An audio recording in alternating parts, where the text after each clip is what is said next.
عیبه که مثال جوان مسلمان مرد همین گپا بگه. خدا میگه الرجال قوامون علی النساء، یعنی مردها بقوتر هستند نسبت زنها.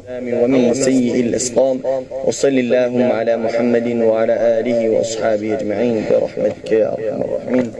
الله شفای کامل عاجلتان عطا کنه. ان شاء الله که یگان درد ندارین، فقط طاعت عبادت الله خشوع بکنین، ان شاء الله که همش خوب میشه. همت تمام نشین میکنین. یگان درد ندارین، فقط طاعت عبادت الله کم که خشوع تر کنین، همش خوب میشه ان شاء الله. فقط با نماز انسان که نماز که دور شید به همه پرابلم گرفتار میشه.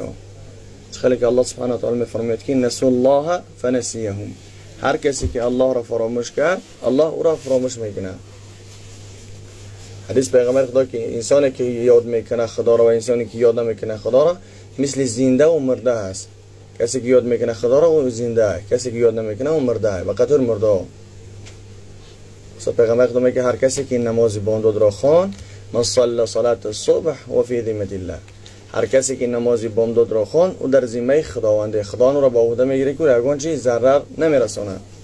وقتی که هر نماز بامداد که قضا کردی چی پرابلمت میاد، چی مصیبت بالات میاد، انسان باید آخرش ببینه که یعنی نماز بامداد را نخوان قضا کرد.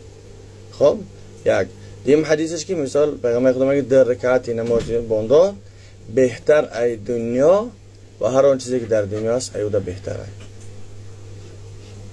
یعنی ما نماز بامداد وقتی که شروع کنیم نماز بامداد خوندیم ان شاء الله همه کارم خوب میره. وقتی نماز بامداد نخوندیم بعد پرابلمو بالای رو هم اومدن میگیره. فقط انسان با طاعت عبادت الله، یعنی انسان در جا ندید نکنه، دما ندید نکنه تا که ما میخونیم استاد میشن، نه، فقط انسان تکیه به الله بکنه، طاعت عبادت الله خوب کنه. اگر دبندنش هم جین باشه هم جین خودش میبره میره. همون انسان خودش طاعت عبادت الله کنه درون جین میسوزه میبره. وقتی که ضعیفی ایمان نشان دادی و شیطان جین چیکار میکنه؟ لجمون بنده بعد میکشون هرسه نماز نخوان، با پدرت گپ نزد، با مادرت گپ نزد، با رفیق خود گپ نزد، از روزها همه دورت میکنه. بعد میگه هیچ که در کار نیستی، خطیت گپ نمیزنه، برخت دور بکش. بعد میره وقت دور میکشه که دتای ماشین میپرته، وقت اگون اشخونه بلند خطا میپرته اونجا. اما خودی یعنی حرکت کنیم شیطان پاوت نتیم، شیطان خطاگی که شیطان کردگی او رو ما نکنیم. ولا تتبع خطوات شیطان. خدا میگه یعنی خدا میگه او دشمن شما و شما دشمن بختون بگیرین، یعنی دشمنش شما با مرنگ دشمن رفتار کنین.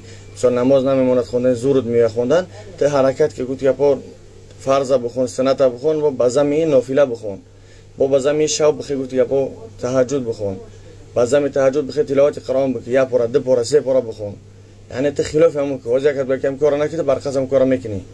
انت با ما با شیطان هم خیلی رفتار کنیم، حرکت کنیم، کوشش کنیم که امروز پاو نتیم. اگر پاودش بته وسواست میکنه، دیلت در میگه، خیال میکنه، وسواست میکنه، خود سمانشین میکنی، اوی پا مدار گرفت، اوی سر مدار گرفت، اوی پشت مدار گرفت، اوی تنم گرم شد. همش یک بهانه. عیبه که مثال جوان مسلمان مرد همین گپا بگه. خدا میگه الرجال قوامون علی النساء، یعنی مردها بقوتر هستند نسبت زنها. اما متاسفانه از همه مردای ما مثل زن شدگیم، زنها مثل مرد شدگی هستند.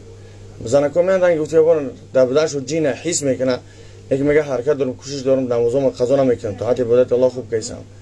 انا بچه‌ها میان ریش فرش گفتی ابا میتر میگه نماز میخونی، نه یکم بار نخوندم. ای به جوان مسلمان کی گپا بگه نماز طاعت عبادت الله، دعاهای قنوت گفتی گپا نمیدون. درگاهش لوبای سایت میومیم، لوبای رپی گفتی درگاهش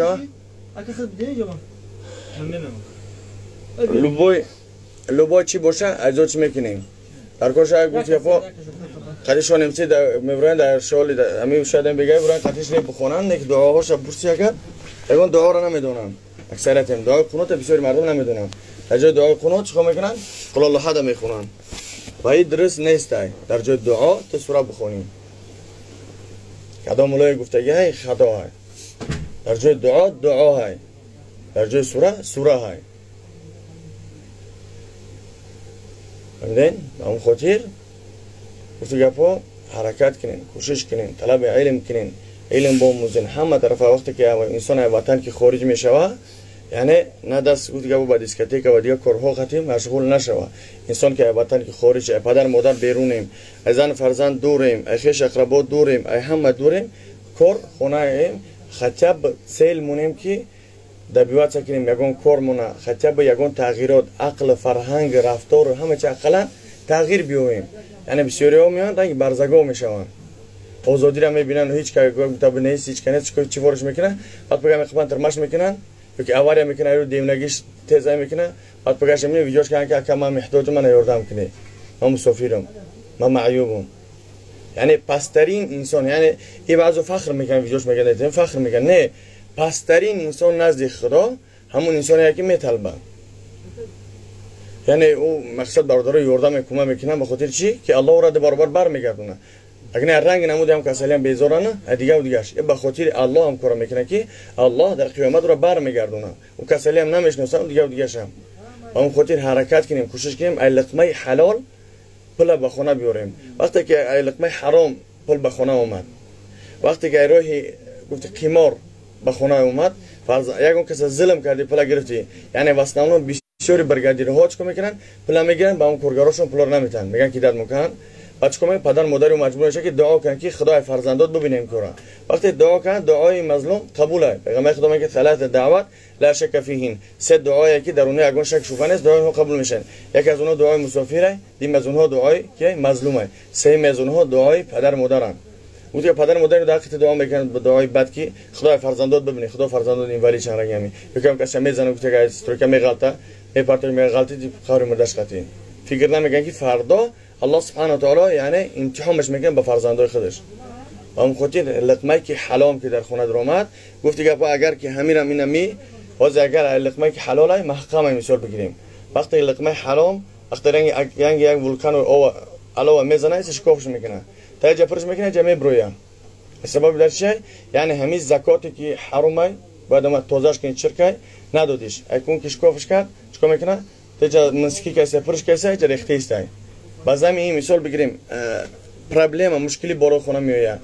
وقتی که کارو که خیر است خواهد که نمیکنی زکات که نمیتی پرابلم اندیو میزنی آواره میکنی. هم پلی که زکات مثال بگیم 60000 باید بتیش دیل نمیشه بتیش 60000 70000 100 بگذاری 1 میلیون زکات های. همینجور بچه‌ها جمع کنه نمیشه. بخدم میکنی شوزی. زن تاکازم. حال مهم که یعنی وقتی که زکات که نمیتی چیکار میکنی خداوند بالا یک مصیبت میاره. هم پل یعنی 12 میره و بعضی میگیم با مشکلی در بالا. بعضی میگیم با در یعنی ته حرام کرده خدا را یعنی حلال نکردی که خدا میگه ته زکات بده. یعنی یک شرط های مسلمان بدن انسان اما که زکات چه بده. وقتی زکات ته قبول نکردی زکات ندادی لکاس پکر خدا برکت میگیره میزنی آخر سال با قرض داری. سببش در چیه؟ زکات ندادن. با اون خاطر هر کجا که باشه یعنی طلب کنین که خدا برای ما رزق حلال نصیب کنه. و کوشش تلاش کنین. کسانی که گفتی بچهای نو میان نصیحت چون کنین که ما چند سال شمدیم یگون سیل مثال حرکت کنیم گفتی با میبینیم مردم خرسان میشه میبینیم این ماشین داره اون ماشین داره یعنی تا چی کم دی یگون کمبدی نداره رنگ همون دو پا دو چشم همه چیزی گوتر هم داره بعضی در گوزبرگه و گوزبله اینه که عقل کارا میفهمی یعنی حرکت که ایو کمدی نداری همون کوشش کرد نستی کوشش که ایو ده بهتر شه. پیغمبر خدا میگه هر چیزی که دیدی طلب که خدا که از او ده بهتر شه برات نصیب گردونه. یعنی کوشش تلاش همه کارا بکنید. فرصت دارین رکه و از موجن هسته پگاه همینطور میزنن سرمون میکنن چیکار میکنین؟ میرم کدوم در دستمون جواب دادن اوغل دیگه عزیزم و من به هم سوژه آخر دعوانا الحمد لله رب العالمین. حرکت کنین نماز طاعت عبادت الله فراموش مکنین.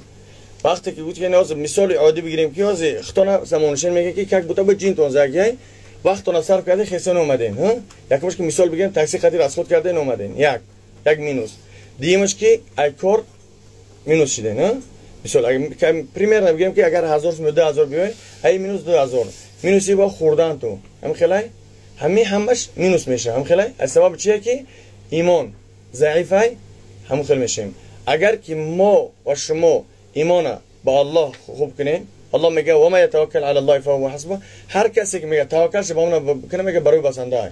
وقتی که برای ما و شما یگون رئیس میگه کی برچکا چیکار مینی بک دباردم سویتافور استرخ میگذاریم لی سر لاد میکنی چیکار فرض میکنیم خلای وقتی که پاچه‌هان میگه که الله میگه خالق ما که ما را خلق کرده این پاچه‌ها را پریزه همه را خلق کرده که الله او میگه که توکل به من که تمام بس تو هیچ ضرر رسوندن نمیتونه و ما هم بضارین الا باذن الله یگان ضرر رسوندن نمیتونه مگر که الله او را نخواه یعنی الله میگه توکل به من نکن یگان ضرر رسوندن نمیتونه مگر این رو نخواه وقتی توکل به الله که میگه زن چی دی بنده ما چی با ما توکل شکه تمام ملائکه امر که حفاظت کنه بنده من هم خودی توکل فقط به الله لا اله الا الله متن والله خير حافظ ارحم الراحمين سبحانك اللهم اشهد ان لا اله الا انت استغفرك واتوب اليك الله اكبر خدا نگهبان تو باشه جای باشین با ذکر طاعت عبادت الله یا اون کم بدی باشه بخشش زیاد